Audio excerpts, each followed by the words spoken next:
lagging. I thought it was having an issue.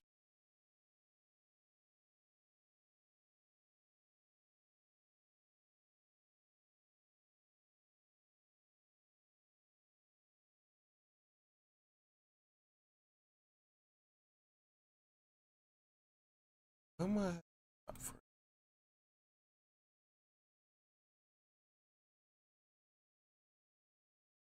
Alright, whatever.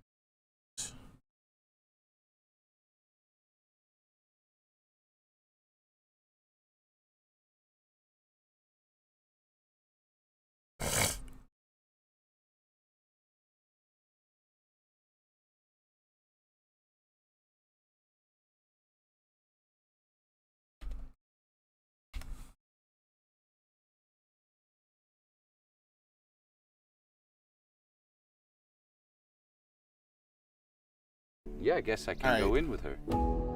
This is the one and only Dean Schneider. I think I said his name correctly. He is going to let his baby meet lions for the first time ever.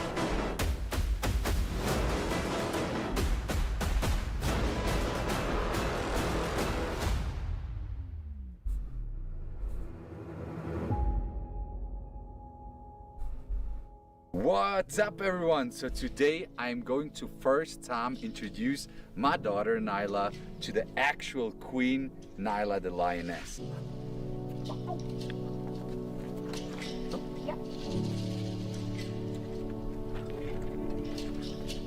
So the last time we brought an actual baby to the fence, which was the baby of a friend of mine, the lion started digging and they wanted to kill the baby. So that was the last time I saw their reaction towards a random baby.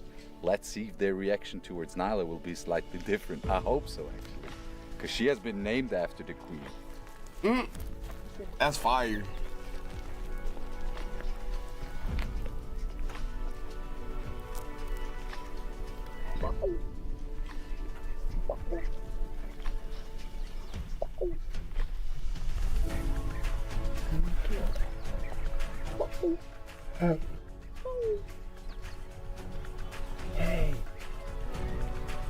Bro, lions are so curious. It's crazy because these lions are so cordial and so like respectful and Okay, that of him. was really impressive. Like they don't eat him. Like, of course, if he messes up or he handles something incorrectly, Nyla looked at they'll eat that him. as well, and But there was absolutely no he aggression. can go in no there. They'll digging, hug him. Absolute acceptance. They'll play with him. So yeah, I guess I can go in with her.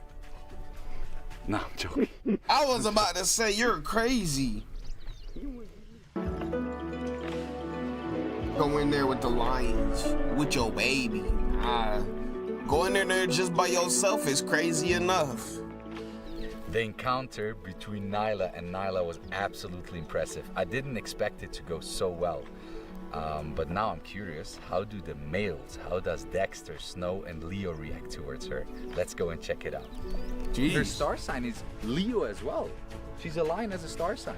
Her name is Nyla, and the queen of the lionesses' name is also Nyla. That's fire. All right, and this is how we fix cars here in South Africa. So this piece has been coming off completely, and I just found out that one of our amazing workers decided to fix it with a wooden screw, I guess, or whatever it is. But anyways, Drywall it still screw? works. It brings us from A to B, and that's what counts. But now check this out. I've got another special lady on board here. Welcome to the world of lions, my little Hey, yeah, you don't know. So hey, big dog, you don't want to be nowhere near the lions. She didn't want to leave lions. the car, but she knows the lions. She does not want to hang out with them. Nope. Every time when we feed the lions that she comes with, she just stays in the car because she says, this They're gonna energy is eat a little me. bit too much for me, Like- and I'll just stay quiet in the car. So that's why she's just hanging out here. Yeah, because she knows those lions will eat her. Leo. Bro, these lions are huge, bro. He's just very interested in going to the ladies. I think they're separated since this morning because he caused some trouble with feeding. He would not let the ladies at all get some of the food. So I think that's why the workers split them and they fed him on this side in the actual live wild area, and the ladies are moving around in the management corner. But now I will introduce my daughter to King Leo. Boy. Oh boy. Wow, you can smell them farts. Yeah. Let's see his reaction. Come here, my boy. Oh.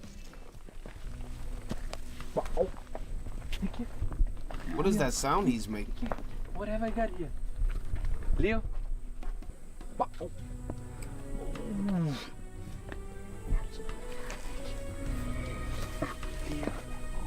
Come on, boy. Nyla is very interested. Look, there's another Nyla here. And there he lays down.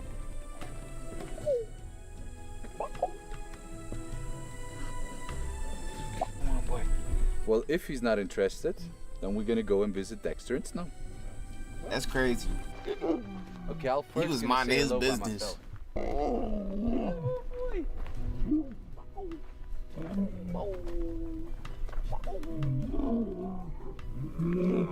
Alright, so he just smelled Nyla actually on my hands, 100%. And he didn't react weird. So last time when Noah and I let them out and he reacted in a weird way, that most probably happened in Nyla's scent. Hey, my boy! Oh, he smelled Nyla on him and he was getting upset.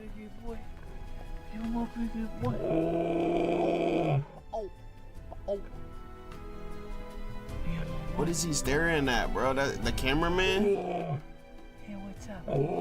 He was locked in, bro. Let's get Nyla.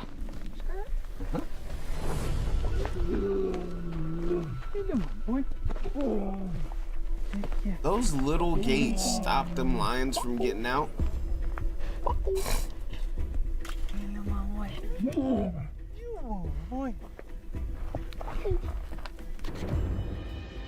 He's looking at her, he's like, what the heck? There's a mini you. Absolutely fantastic. She's literally staring at him. That's fire.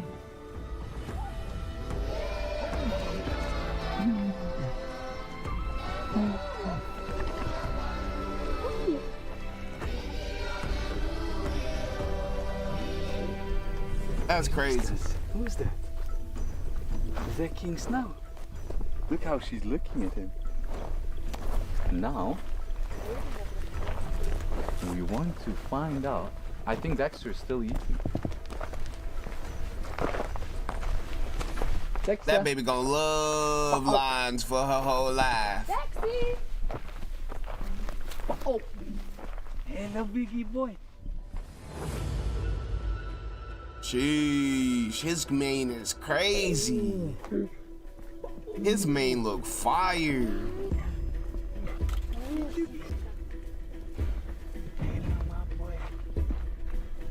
What's up?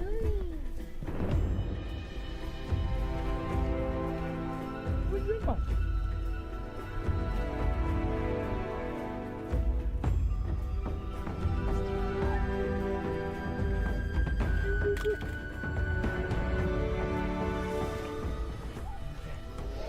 Bro, that's crazy. He's smelling and smelling and smelling and trying to make sense of this scent. If you look carefully, you can see his paws and his snout is full of blood because he was busy eating there in the overnight quarter. That's crazy. So there will be like a mix of blood and baby and Dean and Ellie and... Like one day she's gonna watch that video. And in the age of 13 weeks, she has already seen a real lion and made a connection with them. Facts. Because they looked each other in the eyes. And it's not just like, you know, going to a zoo or something like that. It's like literal wildlife lion. How is it for you? It was, you went very close. So I was Too close for your taste. I was a little bit scared because, you know, I it's the first time for me, you know. Yeah. I don't know how Dexter reacts to a baby, and when you are so close, it was for me a little bit insecure, but his body language was very positive. So. Are you tired? She was nervous, in other words. So much energy. All right, I guess. He was very close because even I was getting nervous. I thought like the Nyla, my daughter, lion could like push the gate a little bit and bite Nyla's foot. I wasn't expecting it to go so well. I don't know what you guys expected. Maybe comment below in the comments what you thought, what the reaction that was pretty cool though. And yeah, I guess see you next time. Take care, everyone. Look, that baby already done had interactions that 90% of us haven't. No kissing. I ain't never did that. I hope you guys enjoyed this video, and if you want to see what's next, then make sure to subscribe my YouTube channel right now. And if you want to see more content, you're so welcome to follow my other socials as well. Thank you so much for watching, and see you guys later. W. All right, let's get into this next one. Let's go ahead and get in big head mode.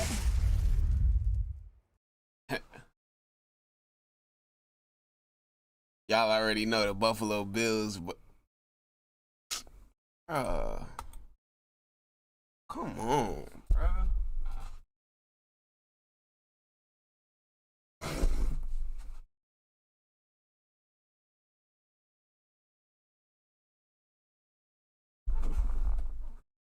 All right, back to what I was doing. Y'all already know them Buffalo Bills.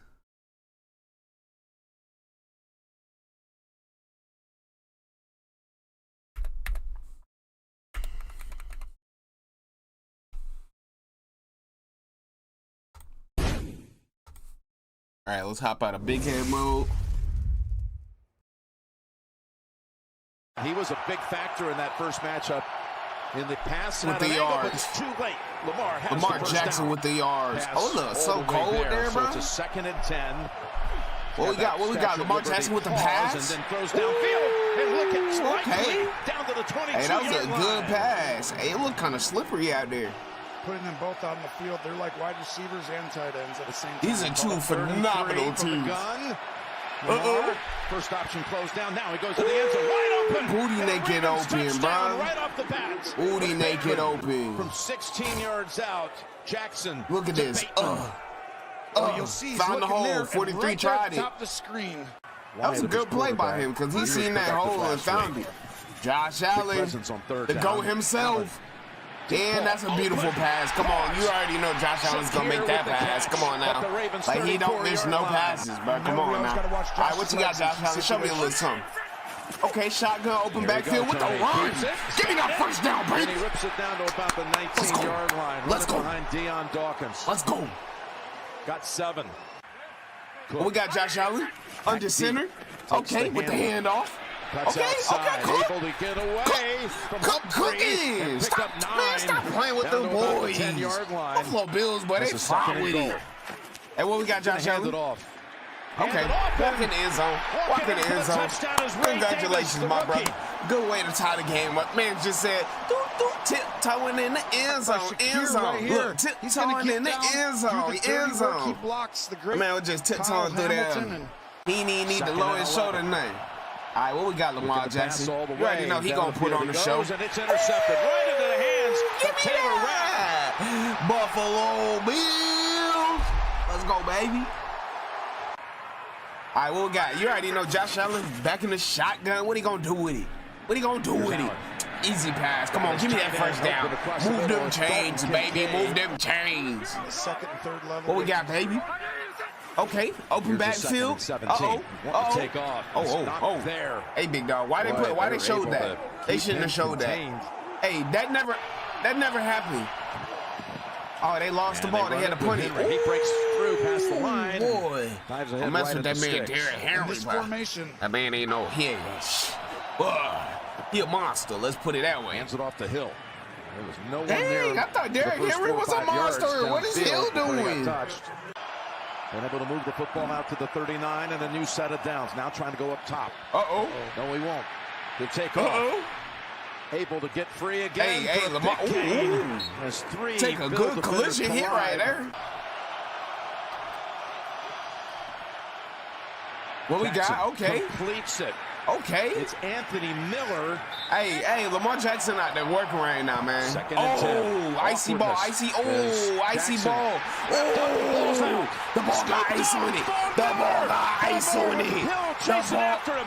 Hill tries to swipe the ball out of his hands, but Miller holds on. I feel bad for them. I don't know if that was their fault, bro. The ball just had ice on it, bro. What can they do?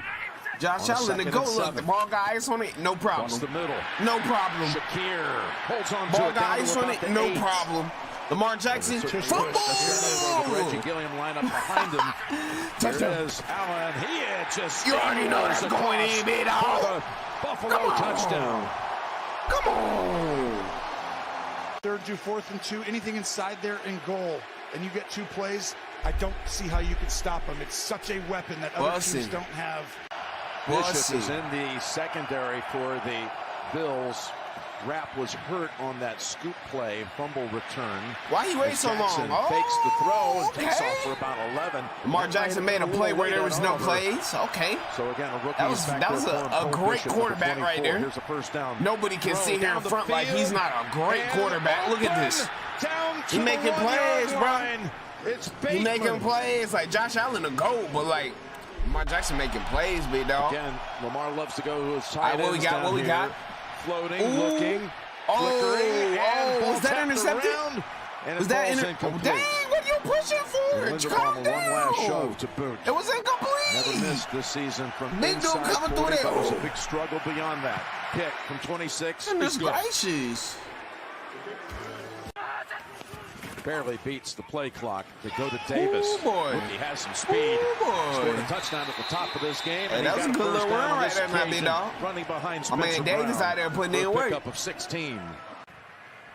BBL Davis. BBL. I'm sorry, that song stuck in my head because Kai and them. That was Davis. That didn't have nothing to do with you. That was Castanet Davis, not you. Long 5. Third down. Josh Allen with the pass. Hey man, yeah, give me my PA. He was trying to connect with Keon. Give me that PA, man. Man, we're all up in the way. Shakir, what we got here? Stay there. Why they circling it? Okay, I'm watching. I'm watching Josh Allen with the play. Come on, man. Josh Allen with the play. Y'all didn't even need to circle the other 2 people. Just circle Josh Allen. He the GOAT. What y'all thought was gonna happen?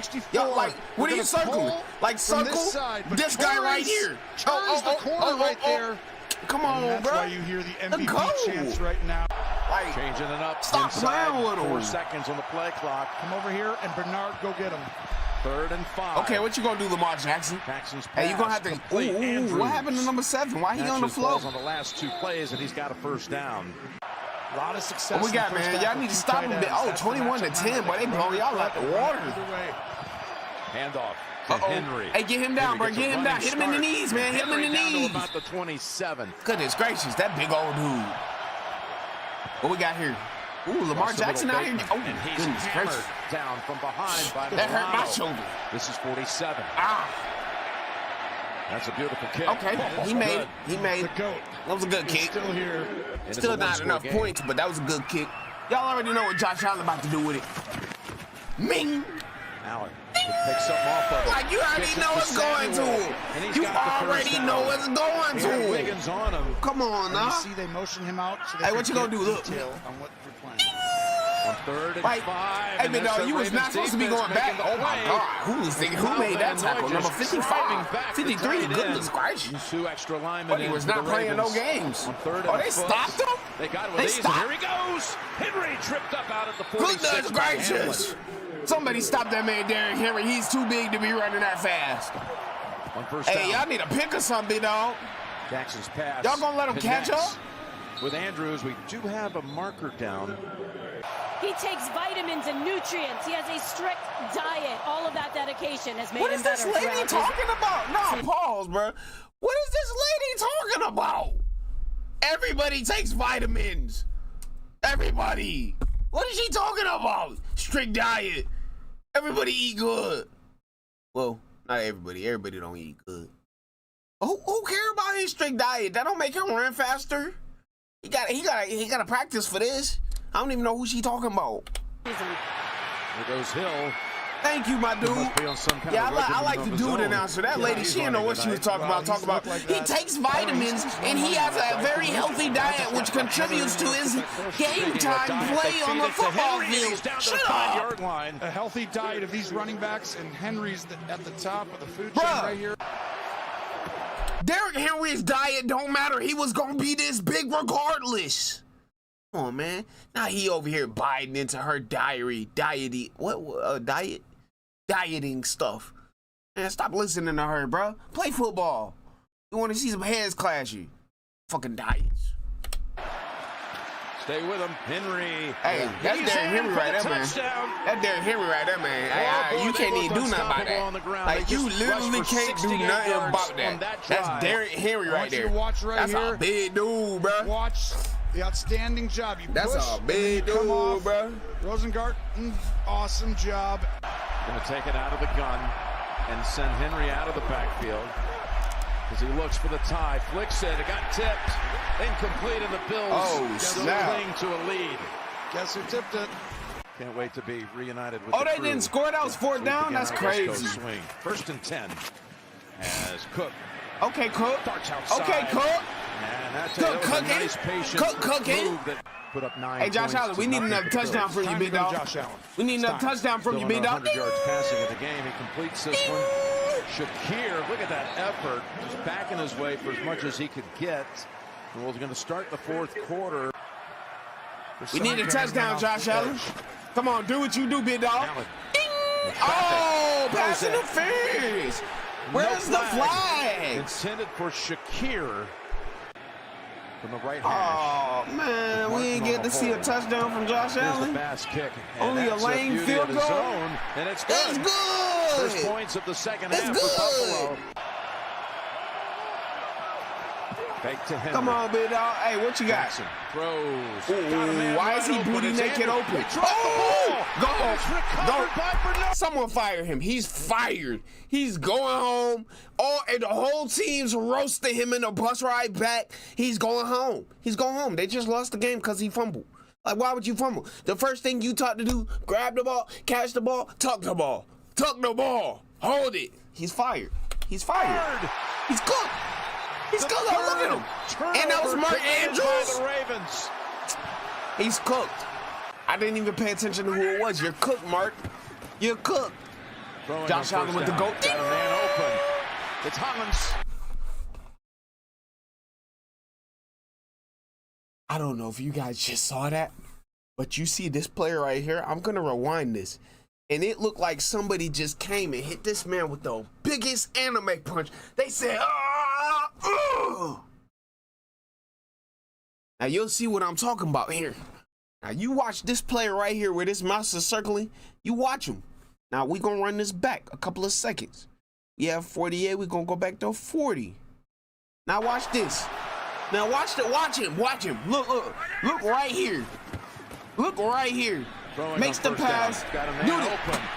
It's Goodness gracious, buddy was sliding for like 10 minutes. What was that? Goodness. He's got a first down. Like he done left an imprint on the field from where he was sliding, bro. That's crazy. Josh Allen. First down, baby. Go get that touchdown, B dog. Baltimore area out of Cumberland. Go get that touchdown, B dog. Maryland. You got to fit right down in here. Man, you ain't fitting nowhere. Gonna run it. Cook wiggles, goes. Okay, Cook. 13, Okay, Cook. Cook cooking. Yard of the first. My man cooking with grease, bro.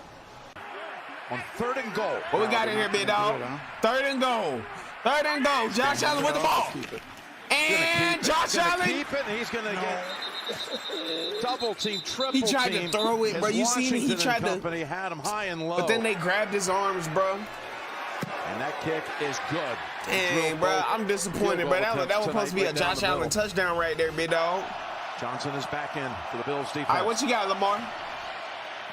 Oh, yeah, Lamar getting pressured. Pressure bust pipes. Throws on the run. And it's caught. Boom. Caught in stride and taken off down to the 46. He almost fumbled. Wallace with the catch. He almost fumbled. What a play by...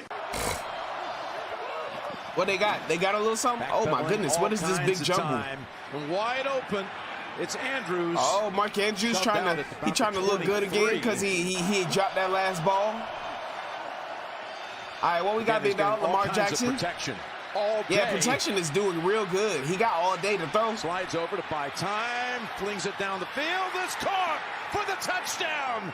Isaiah Likely, and the Ravens are a 2-point try away from tying the game. What? Roll, flip it, got it. Oh, he dropped it. He had the. Okay, so I'm a Buffalo Bills fan. You feel me? Like, I messes with the Buffalo Bills. But every single year in fantasy, and just for your information, Fantasy League is already over. Every year in Fantasy League, I have been picking Mark Andrews up. I am so surprised that he just dropped a wide open pass to tie the game. And he fumbled the last pass he caught. This is 2 instances where one player folded. Mark, what you got going on? Andrews did not hold on. Tucker on a slick field. Ball is recovered. That's crazy. By Rasul That's a Douglas. GG for y'all, big dog. That's a GG for y'all, big dog. Still slick. It's not the best conditions. No kneel down here. Well, off they go. That's Ty Johnson, and he wisely slides to a stop inbounds. One more snap, and then it's going to be for the 4th postseason meeting since 2020. Yes, sir. It's going to be the Chiefs going to the Super Bowl.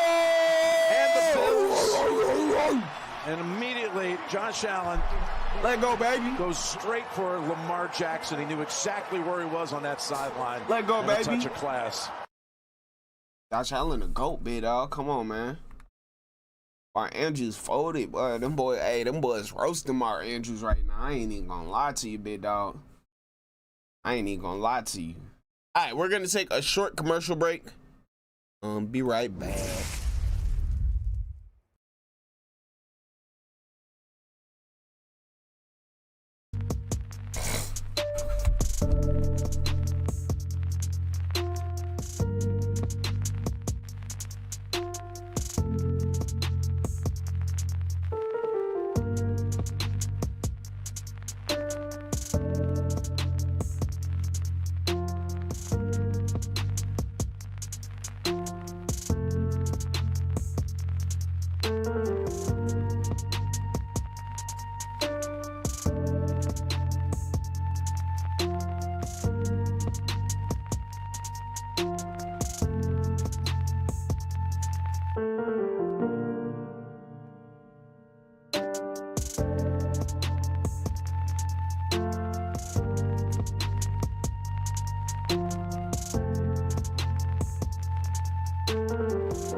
All right.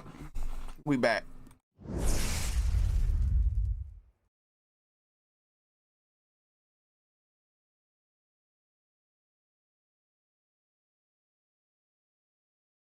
All right, let's go in big head mode, get this thumbnail.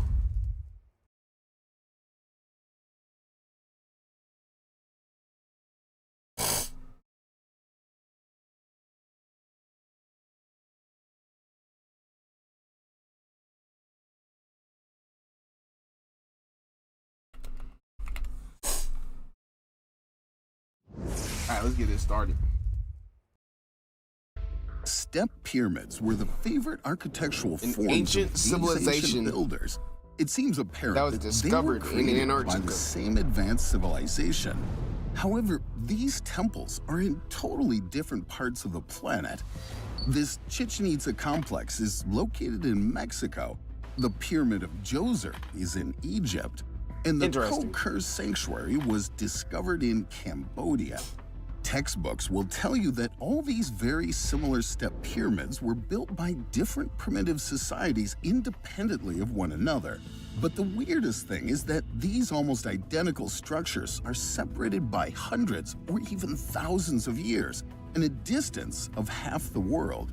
And if we assume that they were really created by representatives of the same ancient advanced civilization who could easily cross the oceans, that's the development level close to the 20th century.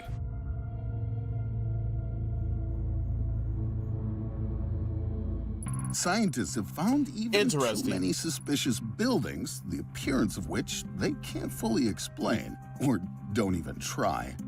In the U.S. state of Ohio, there's such a strange human-made hill. It's called the Great Serpent Mound. Experts are still arguing about the age of the complex, stretching for 440 meters.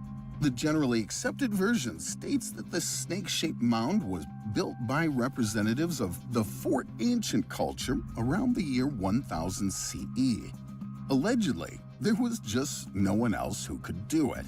However, this version hasn't convinced everyone. So they built a random mound that went across the whole mountain? Doubted such conclusions and decided to conduct an alternative study. Not far from the Serpent Mound, he came across a whole complex of ancient burials related to the Adena culture, which is 1,500 years older than Fort Ancient. But the most incredible thing is that the Serpent Mound apparently rests on the ridge of an ancient meteorite impact crater. Wait, the what? tested samples showed that this collision occurred no earlier than 125,000 years ago, leaving behind a powerful magnetic anomaly. Compass needles literally go wild in this area. Surveyors were able to accurately determine the cardinal points on the Serpent Mound only 100 years ago. Well, so did the meteor do that? 1,000 years earlier without special equipment. They managed to do even more. The head of the serpent aligns with the summer solstice sunset, and the curves of the mound serve as an astronomical calendar. And according to the conventional version, all this was built by people who could only build huts and sharpen spears for hunting. So they used that thing to tell time? Society just occupied the more ancient complex built by someone else much earlier.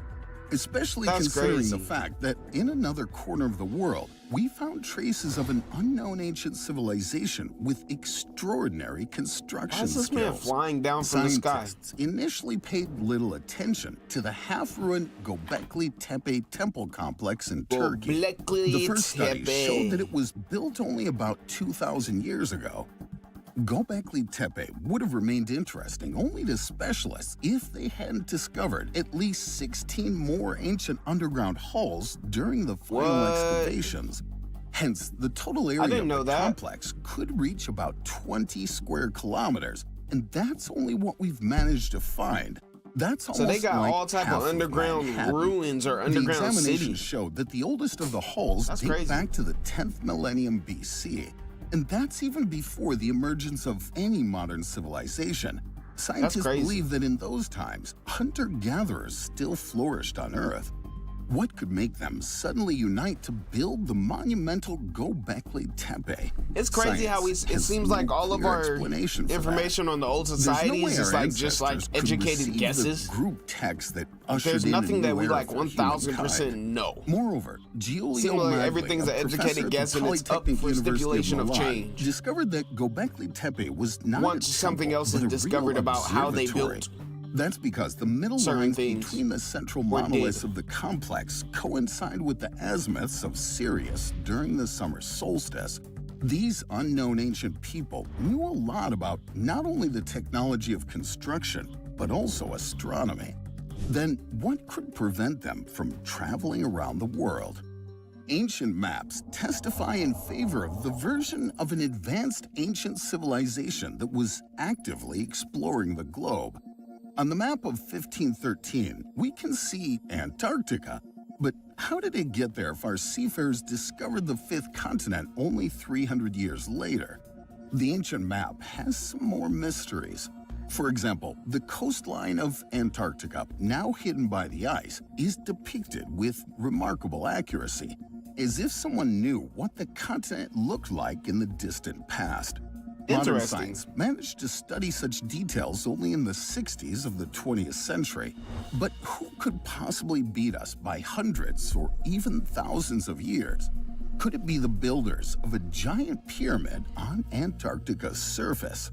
This is a fragment of a satellite image of the Ellsworth Mountains taken in 2016. Are these the remnants of the Antarctic metropolis of an ancient advanced civilization?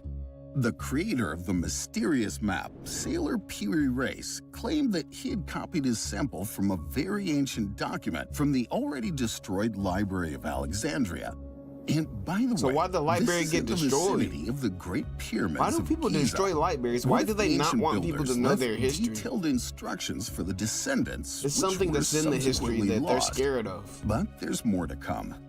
The outlines of 16th century South America, still poorly studied back then, are also strikingly accurate on the same map. Mountains, rivers, and some lakes are even marked on the continent itself.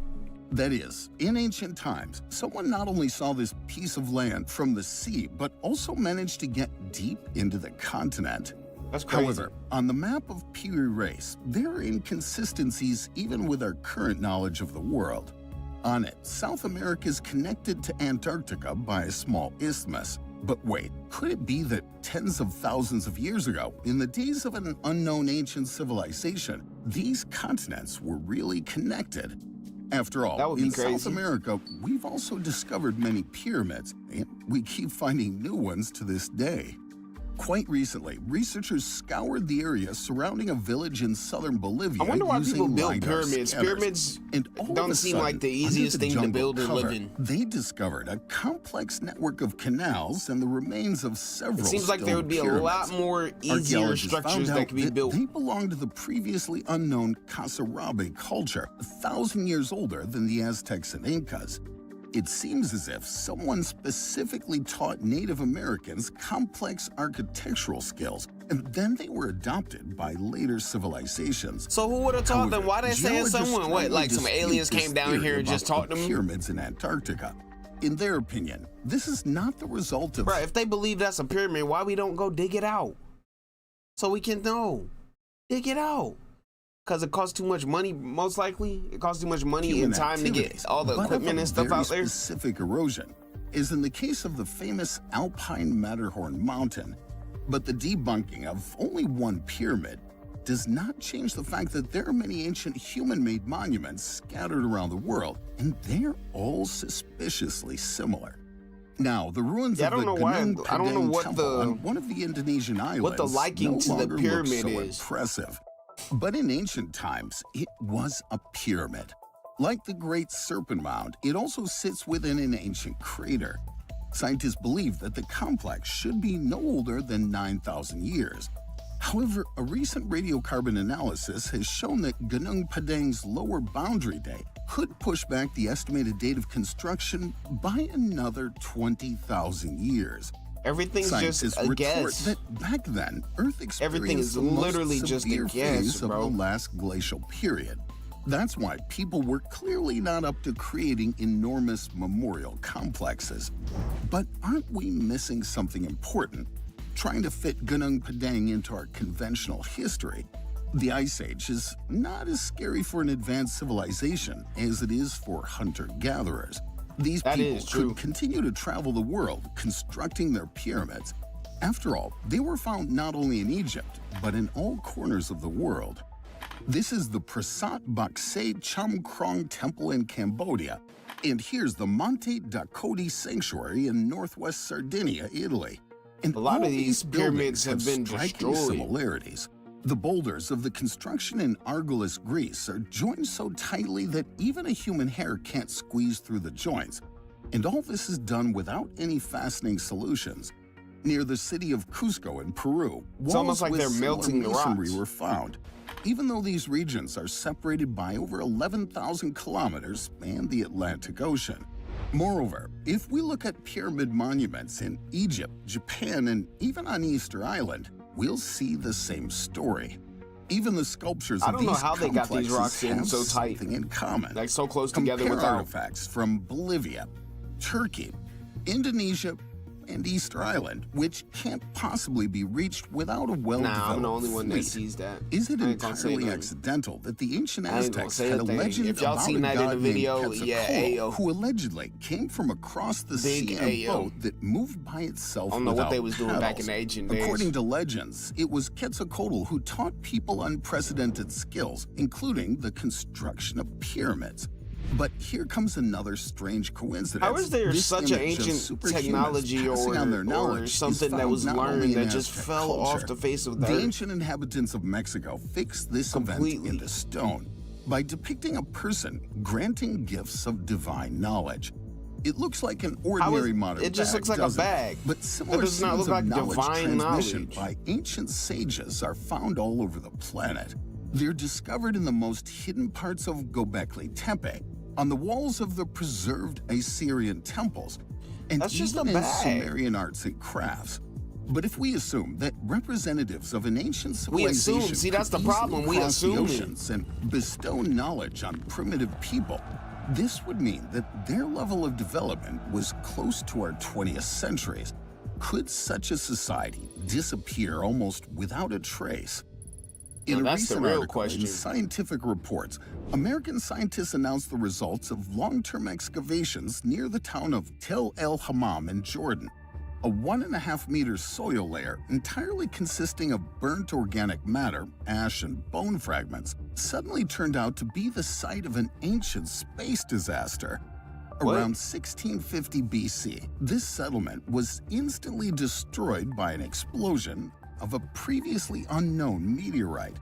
Scientists scrambled to find at least some mention of such a cataclysm, but they found only biblical legends about the destruction of Sodom and Gomorrah literally by fire from the sky.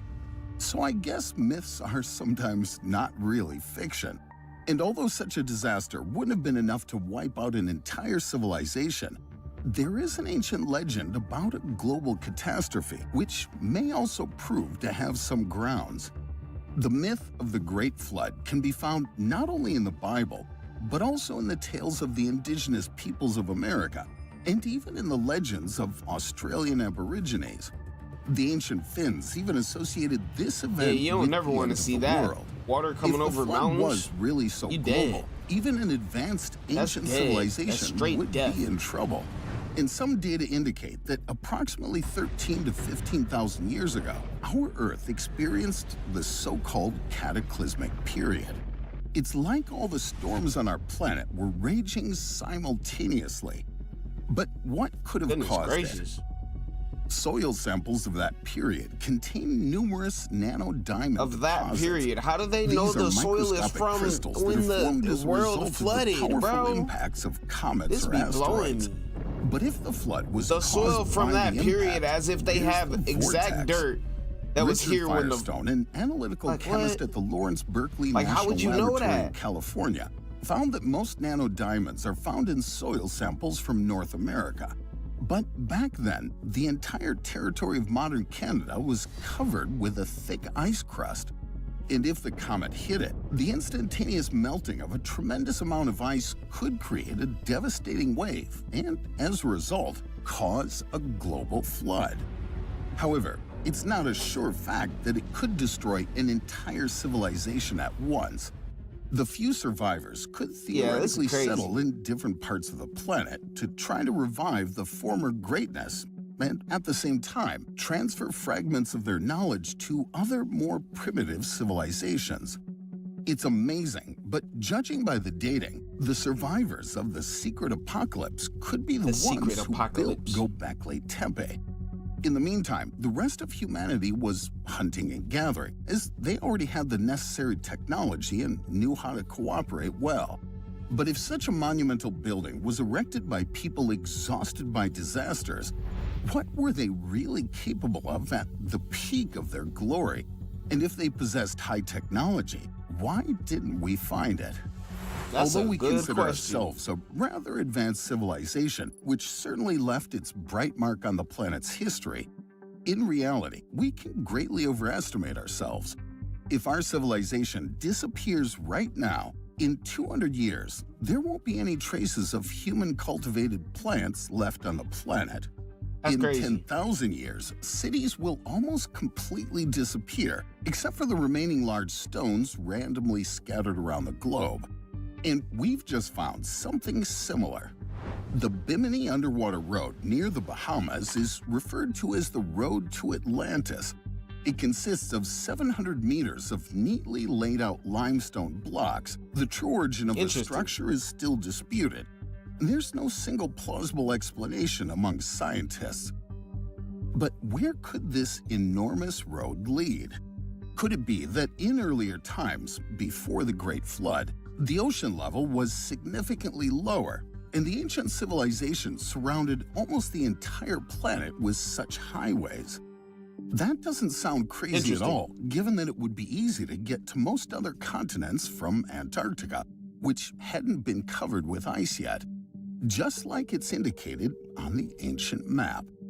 Maybe one day we'll find the ruins of entire metropolises under the ice. But if an unknown ancient civilization was so advanced, there is one problem. If we disappear, the glass and plastic from our buildings and machines will be decomposing for about 15 million years. And after only a few tens of thousands of years, we would have definitely found similar traces of the previous civilization. Or not. That is the source of all our plastic is crude oil. Ancient people could either have failed to find it at all or considered it useless. It's also possible that they managed to predict the harmful effect of synthetic materials on the planet and just abandoned their production. In other words, such a civilization could be completely organic and therefore leave no trace. But the development level is determined not so much by technology as by the structure of society.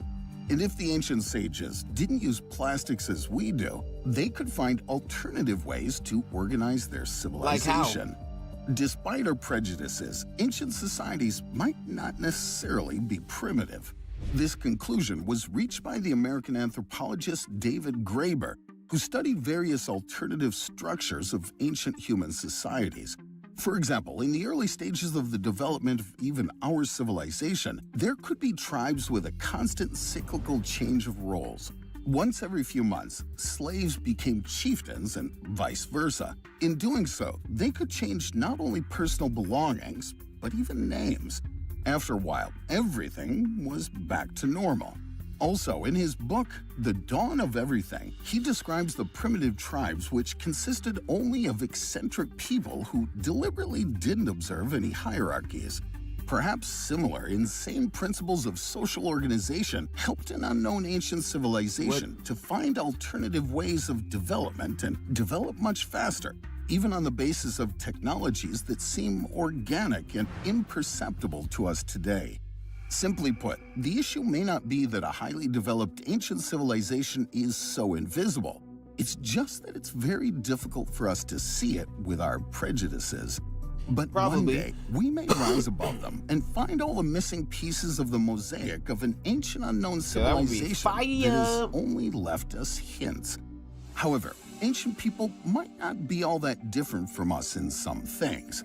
The Indian epic Mahabharata describes an explosion as bright as 10,000 suns, after which a huge column of smoke and fire arose, and the birds fell dead to the ground. That sounds suspiciously like a nuclear explosion, doesn't it? I can't even imagine what it could look like. Do you think an advanced ancient civilization really existed? The question is to be determined.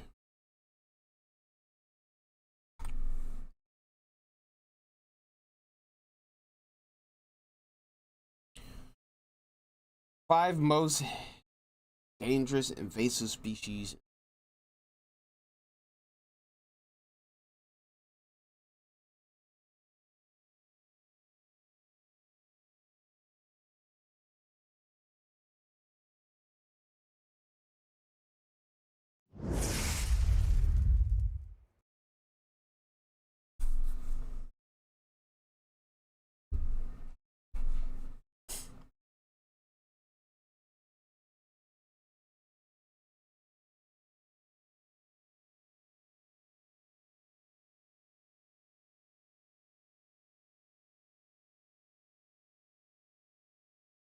All right. Go ahead and get into this. Invasive species are animals that we as human beings have moved around the planet to places that they're not supposed to be. When introduced into these new ecosystems, they can outcompete or end up killing tons of native animals. In this list, we're going to break down the 5 So in most other words, we messed the entire food chain up. Many of you may already by heard introducing of the these animals into the cane toad. ecosystem. Now, the cane toad is a true toad. It's a large bufo species that was introduced in the early 30s to combat cane beetle. Australia is one of the highest producers of sugarcane in the world, and with sugarcane comes cane beetle, a terrible pest. Well, before pesticides were widespread, people had to figure out how to deal with pests. And so somebody had the genius idea that they're going to introduce cane toads to eat the cane beetles.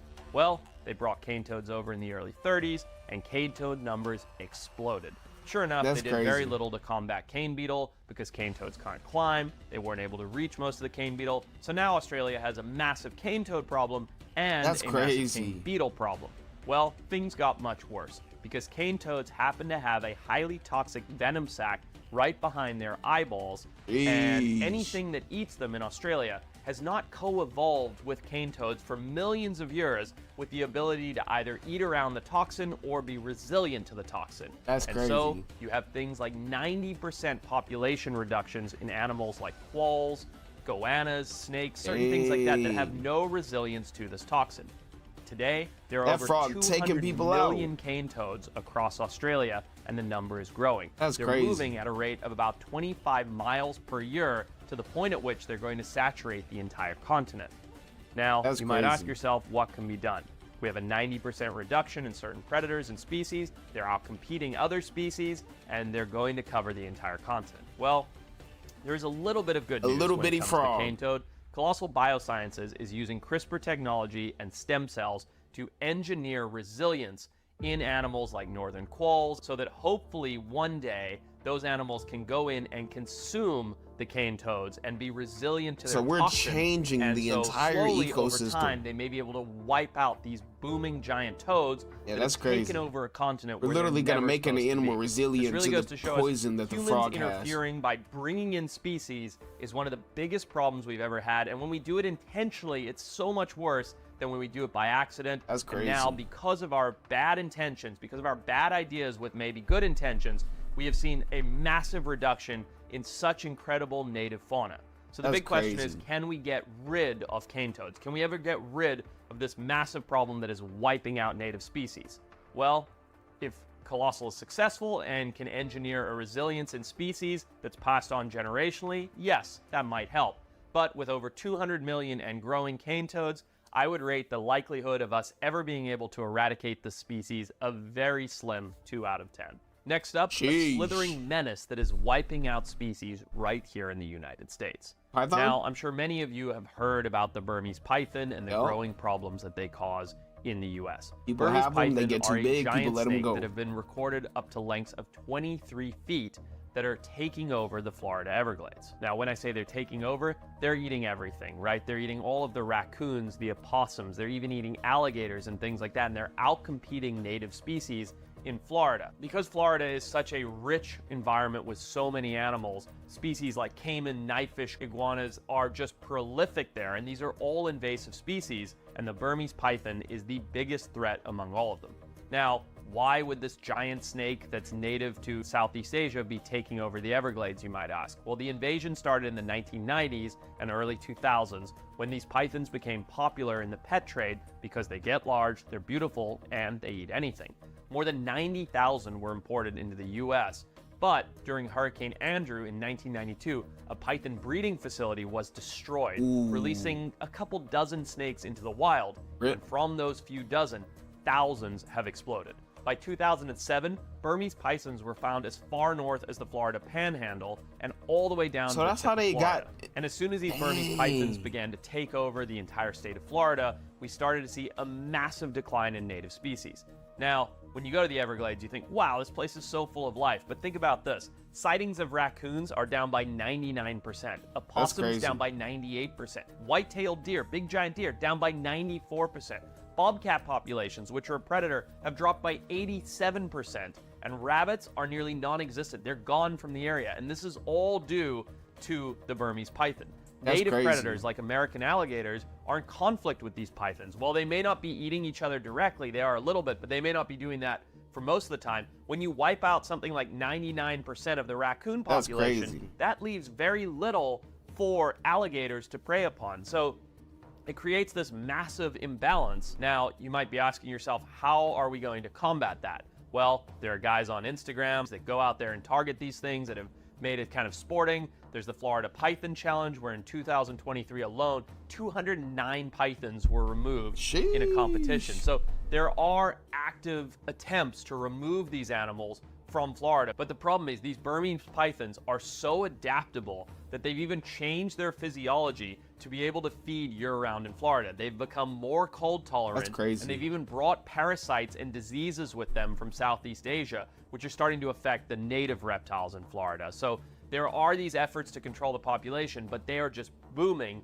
And they're an elusive snake. They burrow themselves under the grass, under grass mats. They hide. They can reproduce massively with, you know, dozens and dozens of eggs. Sometimes up to 80 plus eggs can be in a single clutch. Of snakes that can weigh up to 200 plus pounds, you know. So the point is they can reproduce so quickly and they eat so much that it's almost impossible to see us being able to catch up to their rate of reproduction, especially when they really don't have many real predators once they reach a certain size. So I would say that the Burmese python problem really is out of control in Florida, and even with all the efforts out there, I would give the likelihood of us ever being able to truly eradicate Burmese pythons a very, very low 1 out of 10.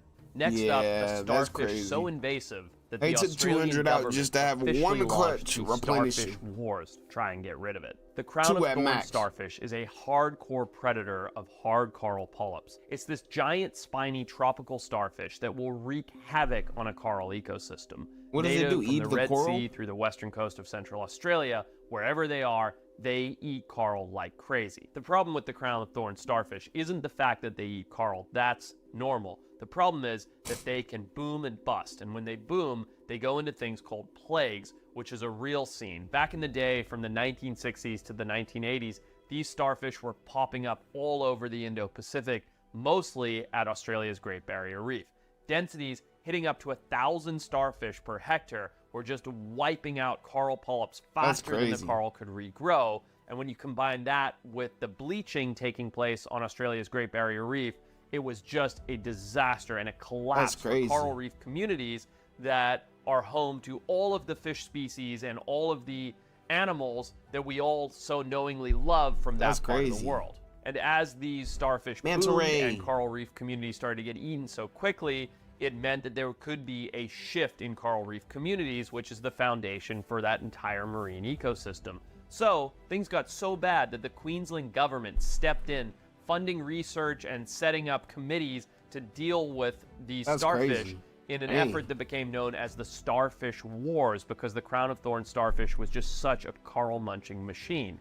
This made it an ecosystem disruptor, which just threw the whole system into chaos and leaving behind bare skeletons of reef with no algal bloom, no vibrant colors, no staghorn corals, nothing that could regrow fast enough as these starfish were eating the polyps. So people had to actually do everything they could to try and get rid of these starfish, but at the end of the day, the only thing they could really do was physically remove them by diving on reefs, grabbing them and pulling them out. The problem is they reproduce so quickly and coral reefs are in such jeopardy from temperature shift that these starfish are sort of the straw that could potentially break the camel's back if they're not dealt with. That's crazy. However, because these things boom and bust, and because crown of thorns starfish are very physically tangible, you can dive in an area and see them and collect them, I actually think that our ability to manage and control them is much higher than many of the other species. So our ability to hold these back to a sustainable level, to me, is a pretty healthy 8 out of 10. Next up, your at-home kitty could be leading to extinctions. Now, I'm sure you all know what a feral cat is, so no need to go into great introductions there, but let's get straight into it. Feral cats are a problem nearly everywhere in the world. They threaten the most species overall, which is 430 different species that have been identified as being at risk of extinction for feral cats, and 63 species that have actually become extinct due to feral cats. Cats are a major problem. If you get a cat, or if you have a cat, don't let it go and reproduce outside. Please get it fixed. As a case study, let's look at Australia. I know Australia is getting picked on a lot today, but introduced by European colonists as pets in the early 1800s, native Australian animals did not evolve alongside them. Australia is home to approximately 3.8 million domestic cats. Cats are too fast, bro. 6.3 million feral cats. Now, native animals have been driven towards extinction. Their impact on ground nesting birds, such as and it's crazy because they'll kill stuff that they don't eat. The endangered bilby have been they'll just kill it just to have the ability to catch right it. Towards extinction. Feral cats are a major player in altering Australian ecosystems. Their predatory habits have caused devastating declines in native species population. Research has actually shown that feral cats in Australia kill an average of 740 wild animals per year. And if you take the number of feral cats that there are in Australia and multiply that, that is a ridiculous amount of decline of native species. And the compounding effects have actually led to 22 endemic Australian mammals being driven to extinction since European settlement due to cat introductions. Small marsupials, reptiles, birds that evolved without natural defenses against these predators have all suffered massively. Efforts to manage feral cat populations in Australia face massive challenges. They're reported to be present across 99.8% of the Australian continent. Why is there so many cats? The problem is the cats in Australia are so widespread and they're so good at reproducing and taking over habitats that they've now become impressively large. Some of these cats are absolutely massive, as you'll see in some of these photos, and that's making them look like small cougars, and they're able to eat larger and larger prey. So the cats are kind of out of control, but Australia is doing measures to eradicate them. Hunting for feral cats is legal, and people are working towards it. The problem is cats are smart. Those cats are pretty big. Leopards that live in downtown cities in India, and these big cats like mountain lions that walk through downtown Los Angeles and you don't even know they're there. Now, these feral domestic cats are descendants of those incredible cats, and they're just as capable as many of those animals. So eradicating them when they've covered so much of Australia, even where humans aren't, is going to be incredibly challenging. And eradicating them globally, if you ask me, is near impossible. So I give this one a 0 out of 10 of us ever being able to actually control them through direct eradication. They are very Next smart up, and a venomous fast. fish that is so beautiful that people wanted to keep them in their Lionfish? aquariums. Lionfish are striking marine fish native to the Indo-Pacific, and when you're diving in the Indian Ocean and you see them, they are a rare treat. Because of this, people wanted to keep them in their fish tanks. So they went out and collected these stunning fish, put them in their tanks, but as usual, people screwed it up. So what happened was lionfish were in the pet trade, specifically in Florida. They were being reproduced, they were being sold, they're gorgeous in aquariums, but somebody or a couple somebodies ended up releasing them into the waterways. Well, Florida, being the incredible ecosystem that it is, was fully supportive of these amazing fish being there as far as an ecosystem goes, and they were able to reproduce like wildfire. These fish spread out of control and now colonize areas all the way north of Florida, down into the Caribbean, and way out to sea. and have become a major problem because, like many of the other invasive species that we've talked about in this video, they don't have predators that know how to deal with them. They have all these amazing venomous spines that if you put your hand on them, or if you're a bigger fish and you try and eat them, you get stabbed with those spines, that venom makes them impalpable and can end up actually killing the animals that are trying to eat them. In addition to that, these things are voracious predators, able to eat basically anything they can fit in their mouths. So they have taken over the Western Atlantic by eating all of these tiny little fish. We actually did a video on diving for and catching and cooking these beautiful lionfish. Check it out in the link right here. It's a lot of fun, but it shows you just how cool these animals are and how delicious they are, but mostly it shows you how abundant they are. Fish populations on reefs where these lionfish have been decimated by up to 80% in certain areas, which is a massive decline. And as that declines in diversity, that can lead to ecosystem collapse, which is a huge, just caught 3 of them right next to each other, and they didn't run. Lionfish populations have actually been pretty good. There have been these big projects like at the Green Turtle Key where they have the Lionfish Derby, where people come in and try and catch them and shoot them. Because lionfish are not a pelagic fish and they're not super fast moving, they tend to hang out in little spotty areas, and if you're able to wipe them out from one little reef patch, then until they recolonize with their pelagic larvae, that area tends to recover. The problem is lionfish can go much deeper than human beings can dive. Their babies are really, really tiny. They're hard to find when they're reproducing, so really what we have to do is just target them and get rid of them through removal of spearfishing them as much as possible. And I will say this, they do look really cool. It's really great to promote the commercial harvesting and consumption of these fish, because when you do that, people get excited by the competition aspect and going out and killing and cooking and eating these lionfish, and that has helped bounce back. It took a long time for people to be able to really understand that lionfish are good table fare and that they're worth targeting and how harmful they are, but now that's starting to catch on.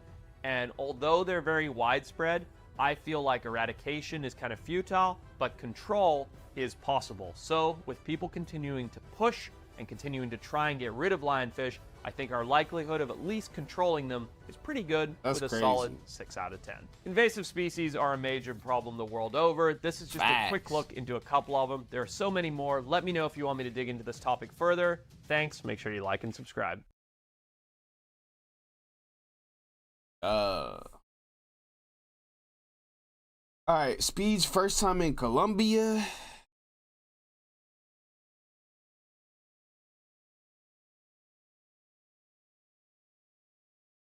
One, two, three.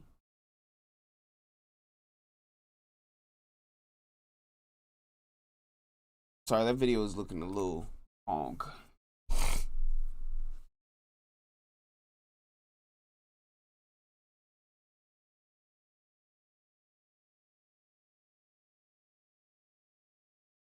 All right, I'm gonna watch one more, and then I'm gonna edit these. I'm probably gonna play some games. Then I need to go back to sleep. About like 12:30. Oh, kizzy.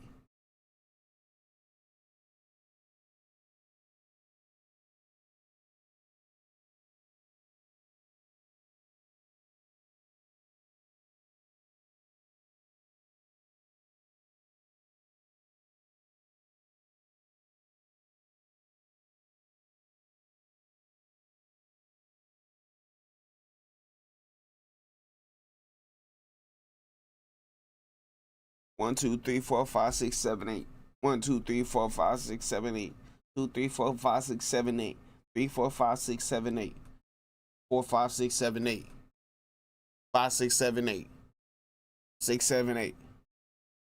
7, 8. 8. 7, 8. 6, 7, 8. 5, 6, 7, 8. 4, 5, 6, 7, 8.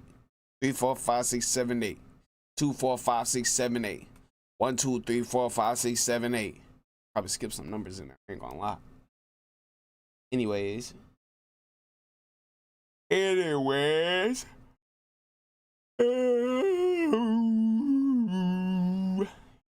Hoorah.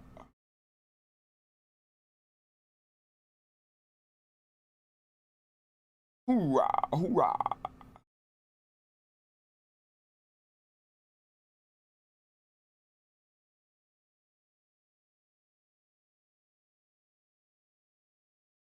5, 6, 7, 8.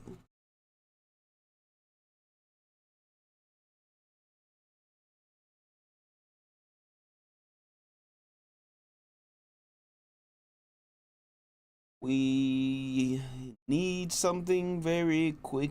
Yes, we need something very quick. Yes, we need something very quick. Yeah. And a fast time for you. Need something very quick. Yeah, we need something very quick. Yeah, we need something very quick. Yeah. We need it right now.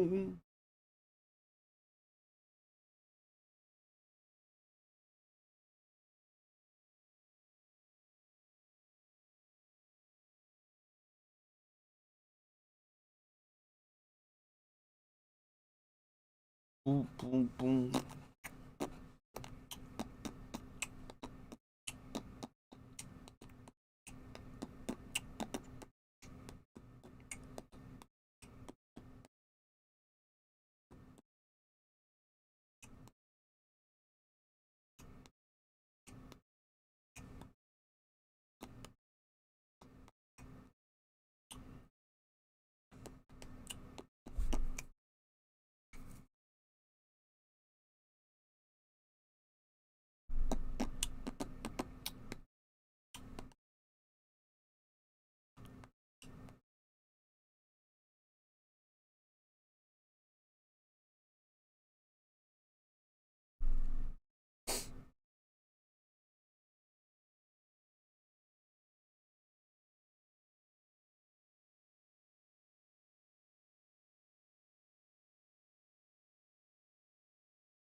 Alright, gonna do this one. Big head mode.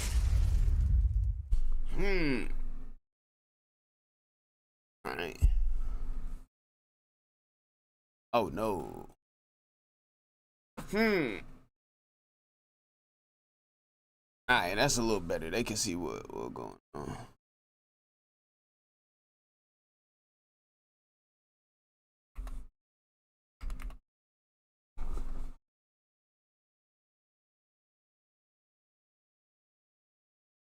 Alright. Whoa. We cannot play this.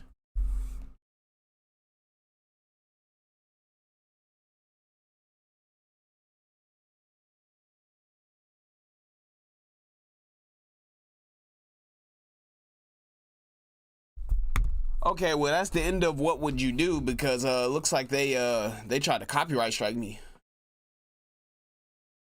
Hey, they better okay. All right. Well, we're not watching that anymore. Let me turn that off. Stream suspended due for policy violation. When is it coming back?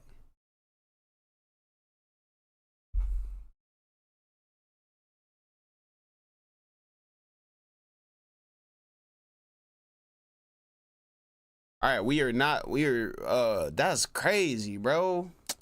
I be hating that.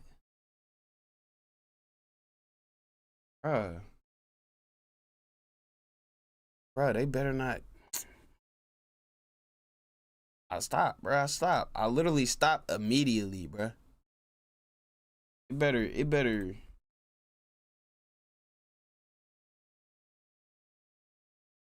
better come back. YouTube be tripping with that, bro.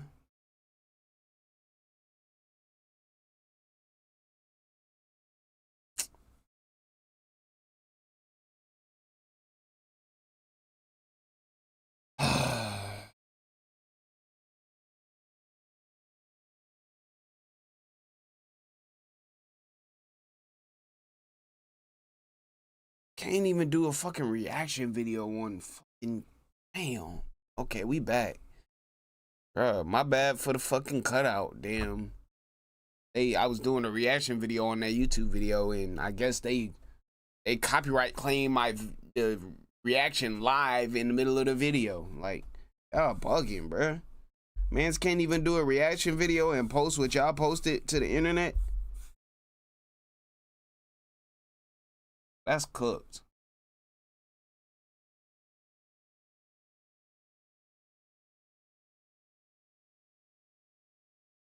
All right, I'm about to go edit these videos up. I ain't gonna lie. I'm about to go edit these videos up, and I'm probably going to go back live in like 20-30 minutes, play some games for like an hour or two. So I'm gonna see y'all in about an hour or two. I mean, in about 30 minutes. That's crazy, bro. They halted everything for a quick second.